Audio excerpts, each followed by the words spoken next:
Do you ever find yourself in a game with a board state that looks like this, and you think to yourself, man, I wish I had a board wipe right now? Well, if that's the case, then why not play 48 of them? That's right, everything in this deck is a board wipe, and trust me, it actually works. And what better commander to use for this deck than this guy right here, Zurgo Helm Smasher. Zurgo is 5 mana in Mardu colors, so red, white, and black, which are conveniently the colors which have the most board wipes. It has haste, and it's a 7/2, which is great because it means that you can fairly quickly kill your opponents with commander damage. It has to attack each combat if able, but that's okay because you want to attack with it. Oh, and also, by the way, it has indestructible as long as it's your turn, which is pretty great with board wipes, seeing as it's not going to die to our board wipes. It also has this last ability where you can put +1/+1 counters on it, which isn't as relevant, but it is cool. So our plan with Zurgo here is to be attacking, win with commander damage, and just always be able to play a board wipe because Zurgo doesn't die to them. So let's start off by taking a look at some of the creatures that we're playing in this deck. And you might be thinking, but didn't he just say that everything in the deck is a board wipe? Well, it is, because these creatures are board wipes. We're playing Realm Cloaked Giant. It's also a sorcery that says destroy all non-giant creatures. Magus of the Disc. You can tap it to destroy all artifacts, creatures, and enchantments. Myojin of Cleansing Fire. It comes into play with a divinity counter on it, and you can remove a divinity counter from it to destroy each other creature. Desolation Giant. You can pay its kicker cost to destroy all other creatures. Reaver Demon, which can destroy all non-artifact, non-black creatures. They can't be regenerated. Wakening Sun's Avatar, which can destroy all non-dinosaur creatures. Deathbringer Regent, which can destroy all of the creatures if there are 5 or more of the creatures on the battlefield. Athonia the Cruel, which can destroy all non-Gorgon creatures. And Jaya Ballard Task Mage, which isn't necessarily one that you would think is a Wrath, but it is because you can pay 7 mana, tap it, and discard a card to do 6 damage to each creature and each player. It even has these other 2 abilities which can be pretty relevant earlier on in the game too. Next up, we're going to take a look at the more traditional Wraths. These ones more or less just destroy everything.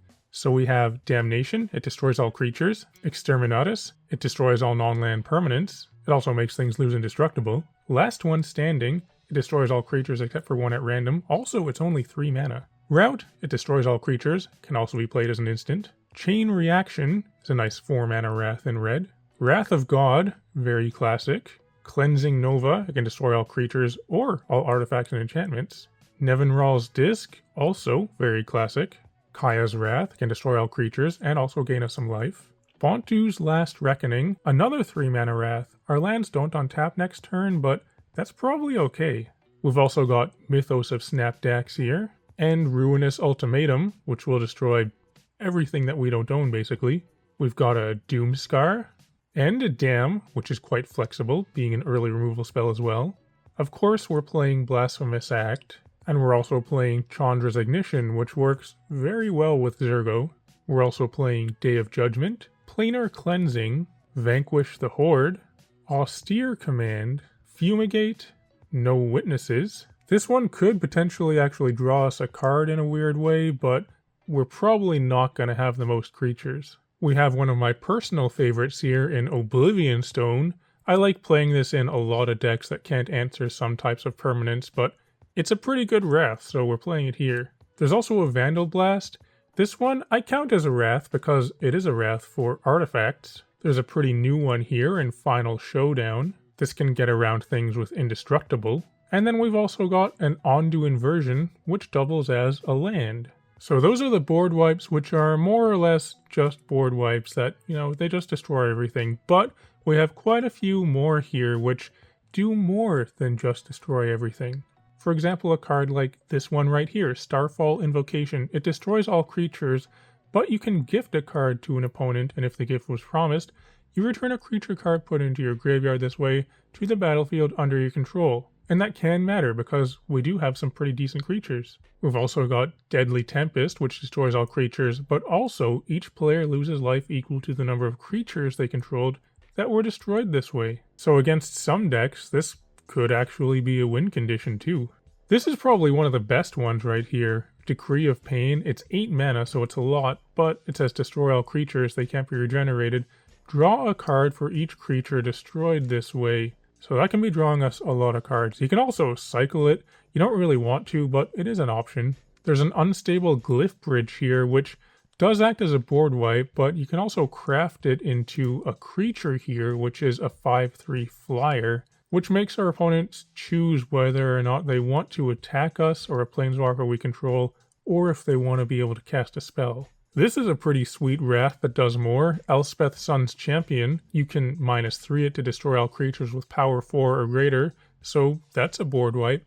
But also this can be a win condition as well. This is a very popular card in other decks for good reason. We're also playing Phyrexian Rebirth, which is a board wipe, but also it leaves us with a giant Phyrexian horror creature. Here's a Battle, which is a wrath, Invasion of Fiora. It can destroy all legendary creatures or all non-legendary creatures. But then if we flip it over to the backside, it can be Marchesa, Resolute Monarch, which is actually a very good creature to have in play. You know, it's got Menace, Death Touch, that's a good combination, 3/6, those are decent stats. It can remove counters from stuff, can also get us some card advantage. We're also playing Martial Coup, which is great if we have a bunch of mana we want to dump into something. This can get us a ton of creature tokens. There's a Planar Outburst, which can turn one of our lands into a creature. Here's a Depopulate, which is pretty cool with Zergo actually, because it says each player who controls a multicolored creature draws a card, then destroy all creatures. Well, Zergo is multicolored, so we'll draw a card, but he won't die because he has Indestructible. It's the same idea with Shatter the Sky here. We'll draw a card because Zergo has 4 or more power, but he won't die. And then there's this card right here, Pestilence. I count this as a board wipe because you can pay a black to have it do 1 damage to each creature and each player, so, you know, if you have enough black mana to spend, you can just wipe the board of all creatures basically, but this can also be a win condition because it does damage to players. So between the creatures that we have, as well as these wraths that do more than just wrath the board, we do actually have a decent number of alternate ways to win outside of just attacking with Zergo for commander damage. And going back to attacking with Zergo for commander damage, seeing as that's the main way we're looking to win, there are a few cards in the deck that will help facilitate that actually working. So we have 4 pieces of equipment in the deck here. Starting off with Lightning Greaves. This might seem a bit weird because Zergo already has haste, but we don't really care about the haste part of this, we just want the Shroud part, because yes, Zergo has haste and Indestructible, but he only has Indestructible on our turn, and also he could still be exiled or maybe returned to our hand or something like that, so Lightning Greaves is just extra protection against those kinds of things. We have a Shadow Spear here, which is great for gaining a lot of life with Zergo. It gives a trample as well, but also being able to make our opponent's things lose Indestructible and Hexproof is pretty big because it means we can use this to get rid of those pesky permanents that normally wouldn't die to our board wipes. This one also might seem weird, Mithril Coat, because once again, Zergo already has Indestructible, but it's only on our turn, so Mithril Coat can give Zergo Indestructible just all the time. And also, Mithril Coat is indestructible, so it doesn't die to our own board wipes. And then this last one here is kind of the classic combo with Zergo, but this is World Slayer. It's an equipment to cost 5 mana. It says, whenever equipped creature deals combat damage to a player, destroy all permanents other than World Slayer. So basically, if you can get this going with Zergo, probably you're going to win because World Slayer is not going to die and Zergo is not going to die, and you're just going to destroy all permanents every turn.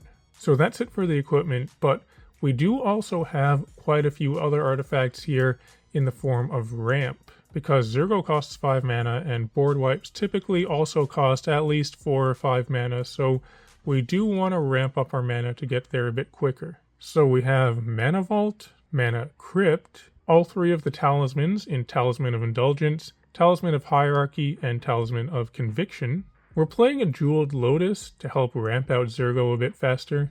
Obviously, we're playing Arcane Signet and Soul Ring. We've also got a Chromatic Lantern because the colored mana requirements for a lot of these cards are pretty strict. You know, we have a lot of cards that need double of one color or multiple colors, so it can be a bit difficult to pay that sometimes, so Chromatic Lantern will definitely help with that. Here's one you usually don't really see in Commander anymore. It used to be a staple, Darksteel Ingot. It's actually pretty good for this deck though, because it has Indestructible, so it doesn't die to our Wraths. And then we've also got a Felwar Stone and a Boros Signet. Just the one Signet here because I just wanted one more piece of ramp. Now for the lands, we're playing 36 lands. Most of them are just colored mana producing lands, because as I mentioned, the color requirements for the deck can be a bit difficult sometimes. But we have room for a few utility lands. Something like Plaza of Heroes is great because it can help protect Zergo when his Indestructible on our turn isn't quite good enough. We have a Shizo Death Storehouse, which can give our Zergo fear and make it a bit harder to block. This one is pretty important, Cavern of Souls. It can make our Zergo uncounterable. We're playing a Command Beacon to get around having to pay commander attacks too many times. And then this card right here, Sunhome Fortress of the Legion. This is great for this deck because if we want to win with commander damage by attacking with Zergo, then giving it double strike is probably going to be pretty good. And we've also got an Ancient Tomb to help us ramp a bit. And then for the rest of the lands, they either just produce mana or they're fetch lands. So we have City of Brass, Graven Cairns, Luxury Suite, Vault of Champions, Savai Triome, Mana Confluence, Blightstep Pathway, Arid Mesa, Marsh Flats and Bloodstained Mire, Shattered Landscape, Haunted Ridge, Battlefield Forge, Caves of Koilos, Command Tower, Exotic Orchard, Fetid Heath, Rugged Prairie, Sundown Pass, and Bright Climb Pathway. And then for our basic lands, we've got 2 plains, 2 swamp, and 2 mountains. And that is the deck. This is probably my favorite kind of deck to play, where it looks like a meme. It is a meme, but also it works. You know, you could just jam all the Wraths in a deck or fill up a deck with literally just Wraths, but by making just a few tweaks, it becomes playable. And with this deck, you don't have to worry so much about those situations where, you know, you're on turn 7, everyone has a million permanents in play, and each turn takes half an hour to get by.